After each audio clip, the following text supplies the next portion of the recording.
നമസ്കാരം. Photons and gravity എന്ന ടോപ്പിക്കാണ് ഈ വീഡിയോയിലൂടെ നമ്മൾ എക്സ്പ്ലെയിൻ ചെയ്യുന്നത്.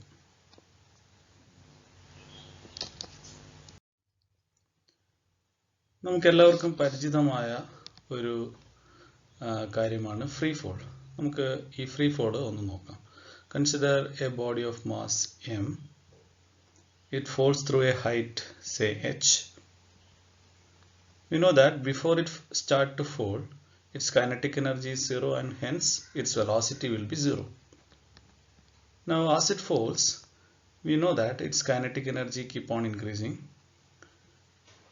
and at the last point, at this point, the kinetic energy is equal to the initial potential energy, which is mgh, and therefore the velocity can be calculated as root 2 gh.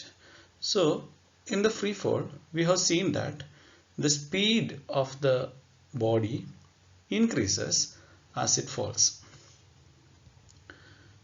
So in this case, the gain in kinetic energy is mgh, and that is nothing but the loss in potential energy. Okay, this will modify the kinetic energy. So we can say that the initial kinetic energy plus mgh, that is gain in kinetic energy, will be the final kinetic energy. Now let us consider the case of a photon which falls towards earth. So we will consider again the free fall of a photon. As we already know, photons are considered as particles, and even though they lack rest mass, they do behave like a particle, correct? So let us see the situation. Initially the photon energy is h nu, and finally the photon energy will be definitely h nu plus mgh, because as it falls through this height h, its energy will increase by mgh. But we know that the speed of the photon cannot be increased further. ഒരു body താഴേക്ക് വീഴുമ്പോൾ ഈ kinetic എനർജിയിലെ gain is manifested as the loss in potential energy is manifested as the gain in kinetic energy, so the speed increases. But for a photon it is not possible, since the maximum speed limit is speed of light. Okay, so it can't further increase, so this will reflect in the photon energy. So photon energy, that is h nu dash, will be the initial photon energy plus mgh. So the frequency of the photon will change when it moves under the influence of gravitational field. So this is the topic of discussion of today's video. So we stress the point that photons behave like a particle having some mass, which can be written as m is equal to p by z, that is h nu by c square. Okay, so all photons behave like a particle of mass h nu by c square. So we know that when a body of mass m falls through a height h, it gains kinetic energy which is equal to the loss in potential energy mgh, and hence the speed increases. We have seen in the last slide. When photons falls through a height, the gain in energy is manifested as the change in photon energy. We already remarked this point, because photonal already traveling in the speed of light. So the problem is this: speed cannot be increased. അപ്പോൾ പിന്നെ എന്ത് ചെയ്യണം? ഈ energy photon എനർജിയെ manifest ചെയ്യും. We are going to find an equation for the final frequency when it falls through a height h. So we consider a laboratory scale experiment, and in laboratory scale experiment we will see in short that the frequency change is very small. അപ്പോൾ ഈ shift in frequency വളരെ ചെറുതായതുകൊണ്ട് shift in massനെ നമുക്ക് ignore ചെയ്യാം. നമുക്കറിയാം മാസിന്റെ formula ഇതാണ്, H nu by C square ആണ്. അപ്പോൾ ഫ്രീക്വൻസിയിൽ എന്ത് ചേഞ്ച് ഉണ്ടായാലും അത് മാസിൽ ഒരു ചേഞ്ചിന് കാരണമാവും. But this change is very very small, so that we can consider the mass as A constant during the fall of photon. Correct. So final photon energy therefore can be written as initial photon energy plus increase in energy, that is mgh. We already explained this equation, so that I can write h nu dash is equal to h nu plus mgh. Here m is the mass of the photon, that is nothing but h nu by c square, then into gh. So you can see that h nu is a common factor in both the term. So I'm going to take this h nu outside. Then what is remaining is 1. 1 into h nu is this. Then gh by c square is there. So this will be the formula for final photon energy. Final photon energy is equal to initial photon energy into 1 plus gh by c square. Correct? Now we will go through an example. So consider a laboratory scale experiment, as we have already explained. It was actually first observed by Pound and Rebka in Harvard in 1960. 1916 ഇത് ആദ്യമായിട്ട് observe ചെയ്തത്. And in their setup the height was 22.5 meter. And let us just calculate the change in frequency of a photon of red light. Red photon in the frequency change ആണ് കാണാൻ പോകുന്നത്. And we consider the photon frequency as 7.3 into 10 raised to 14 hertz. And it is going to fall through this height, 22.5 meter. We have the formula for final photon energy as initial photon energy into 1 plus gh by c square. So I just cancelled h on either the side, giving nu dash equal to nu plus this quantity. Sorry, nu into gh by c square into nu. Now I am going to substitute that. So nu dash minus nu is equal to gh by c square into nu. So this is the quantity we are interested, the shift in frequency. So find the change in frequency in the choice. So we are interested in this quantity nu dash minus nu. Okay, and we will make the substitution. G is 9.8, h is 22.5, c is 3 into 10 raised to 8, then c square, then nu is 7.3 into 10 raised to 14. So upon substitution we get the result as 1.8 hertz. So please see, the shift is really small. 1.8 hertz is the change, and the actual frequency is something like 10 raised to 14. 10 raised to 14 hertz. 7.3 into 10 raised to 14 is a very large number, and 1.8 hertz is really small, and that is why we ignored the change in mass during the fall in the derivation. Alright. Actually, they were used gamma rays of much higher frequency. We just calculated for this frequency. Right. This is a numerical problem only. But actually, in their experiment, they used the gamma rays. Alright. Then gravitational redshift. So we are going to deal with a very popular astronomical phenomenon, that is gravitational redshift. So we'll explain that. So let us consider the question: what will happen to a photon if the photon move away from the earth? Correct? So നമ്മൾ മുമ്പ് കണ്ടത് ഒരു photon അതിൻ്റെ fall towards earth ആയിരുന്നു. ഇനി നേരെ തിരിച്ച് ഫോട്ടോണിനെ നമ്മൾ എർത്തിൽ നിന്ന് പുറത്തേക്ക് എറിയുകയാണെങ്കിൽ എന്താണ് സംഭവിക്കുക? So that's a question we have to deal with. സ്വാഭാവികമായിട്ടും നമുക്കൊരു കല്ലിനെ മുകളിലേക്ക് എറിയുകയാണെങ്കിൽ നമുക്കറിയാം അതിൻ്റെ സ്പീഡ് ഡിക്രീസ് ചെയ്യും. Correct?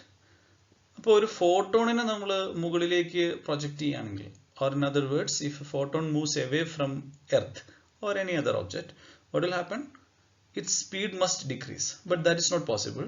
So its energy must decrease, so its frequency must decrease. Correct? The frequency of the photon must decrease. Hope you understood the reason. അതായത് മുകളിലേക്ക് പോകും, നമ്മൾ താഴേക്ക് പോയിരുന്ന കേസിൽ നമ്മൾ കണ്ടു താഴേക്ക് വീഴുമ്പോൾ energy of the photon increase ചെയ്യും. കാരണം gain in potential energy is manifested as the increase in the photon energy. പക്ഷേ ദൂരേക്ക് പോവുകയാണെങ്കിലോ it is the other way.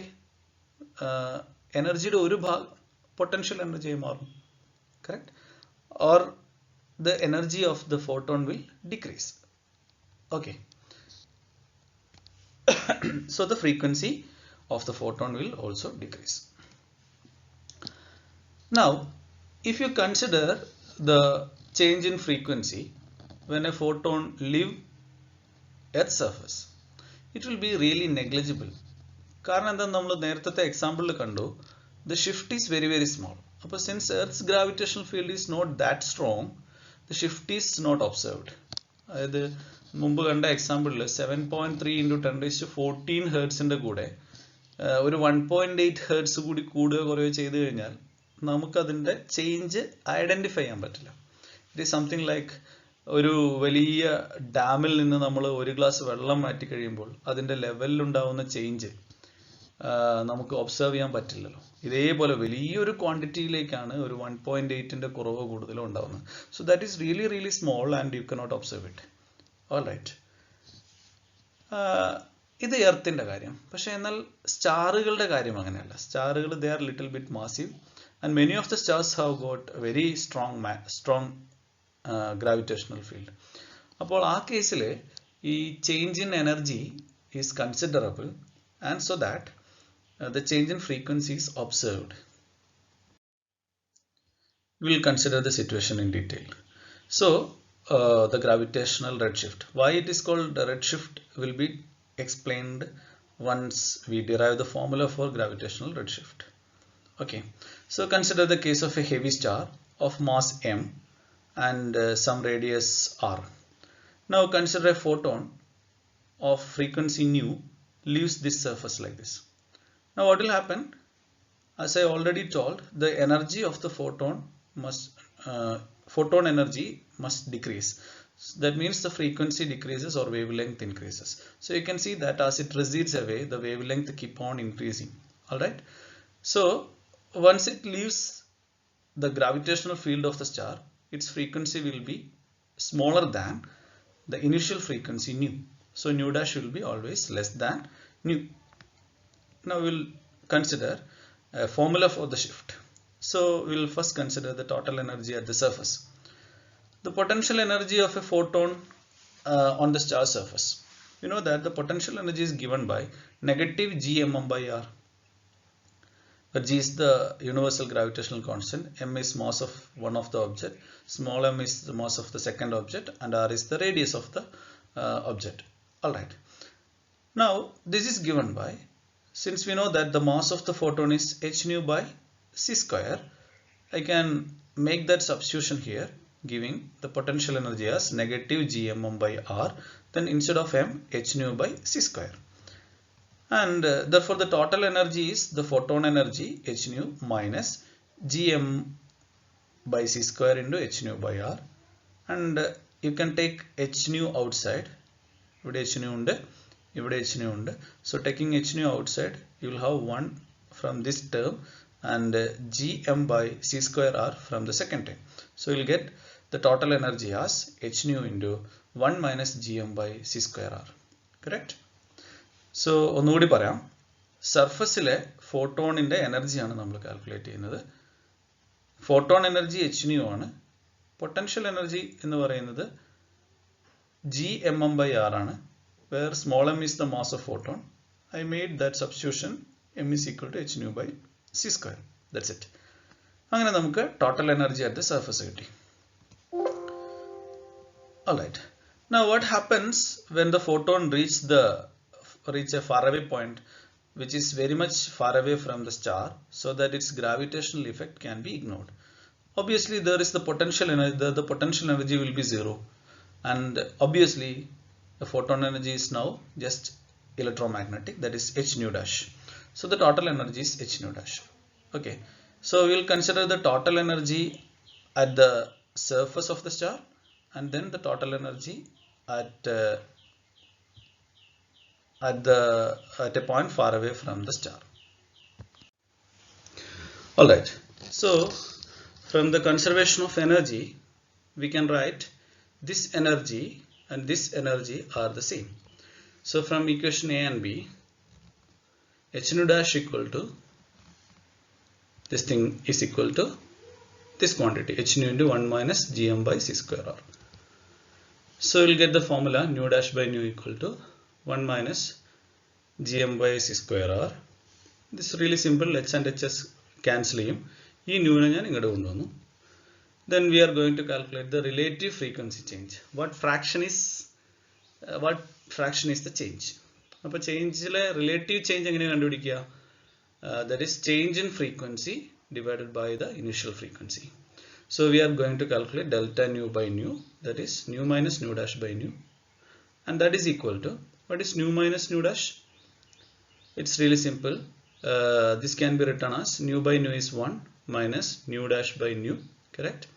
Which is equal to, നമുക്ക് nu dash by nu നമുക്കറിയാം, നമുക്ക് വേണ്ടത് 1 minus nu dash by nu ആണ്. So I'm going to take this term nu dash by nu to this side, and this one gm by c square r ഇപ്പുറത്തേക്കും കൊണ്ടുവരാം. അപ്പോൾ എന്ത് കിട്ടും? gm by c square r is equal to 1 minus nu dash by nu. അപ്പോൾ this is gm by c square r. Alright. So this is called gravitational redshift. So the frequency will decrease, and the gravitational redshift is given by the formula delta nu by nu is equal to gm by c square r. Okay. Now let us ask the question, what happens if this quantity gm by c square by r is equal to or greater than 1? Let us consider the formula for total energy at the surface.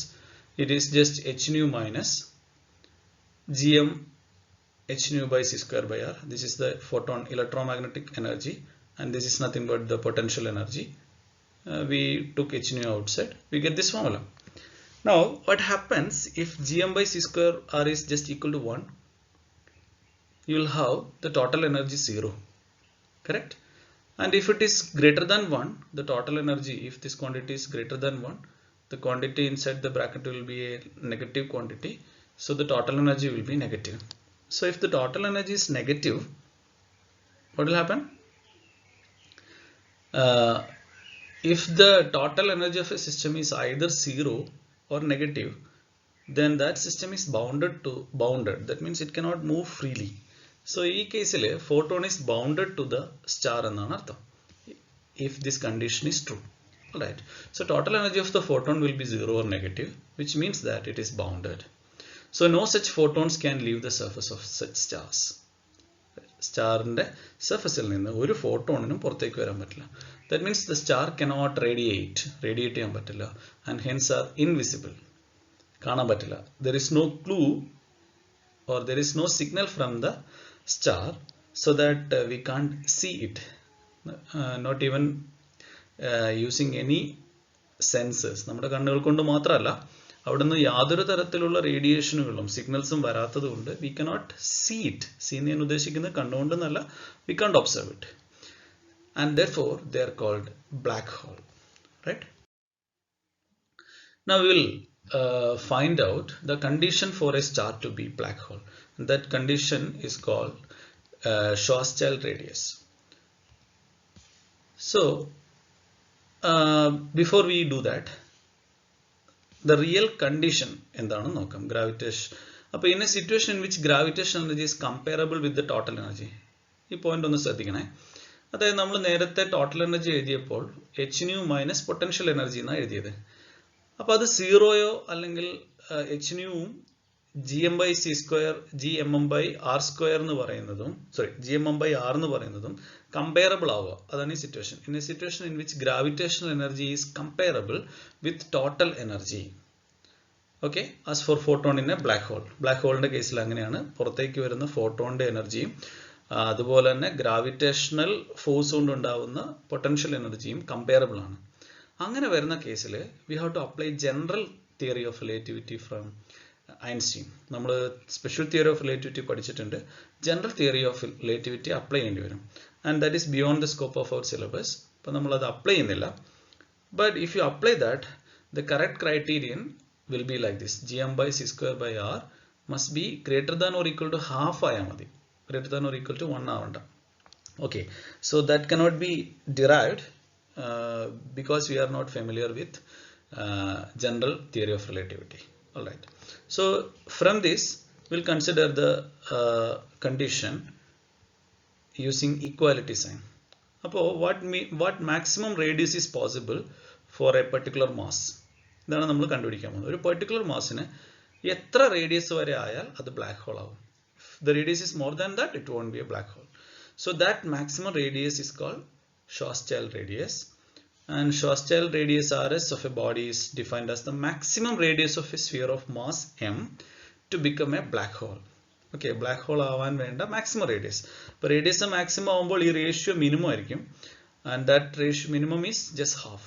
Okay, the minimum value half ആണ്. So using that condition, അതായത് gm/c²/r is equal to half ആവുക. അപ്പോൾ അവിടുന്ന് r കണ്ടുപിടിക്കാമല്ലോ, r നെ upper സൈഡിലേക്ക് കൊണ്ടുവരിക, 2 നെ ഇങ്ങോട്ട് കൊണ്ടുവരിക. So you'll get 2gm divided by c² equal to r. Correct? 2gm/c² is equal to rs. So this is the maximum possible radius. So that a star is black hole. If the radius is more than this, photons can leave. If the radius is less than this, photon can't leave the surface. Black ഹോളുകളെ കുറിച്ച് കുറച്ചുകൂടി കാര്യങ്ങൾ ഇനിയുള്ള തൊട്ടടുത്ത വീഡിയോയിൽ 171 എന്ന് പറയുന്ന വീഡിയോയിൽ കുറച്ചുകൂടി ഡിസ്കസ് ചെയ്യുന്നുണ്ട്. Alright, thank U.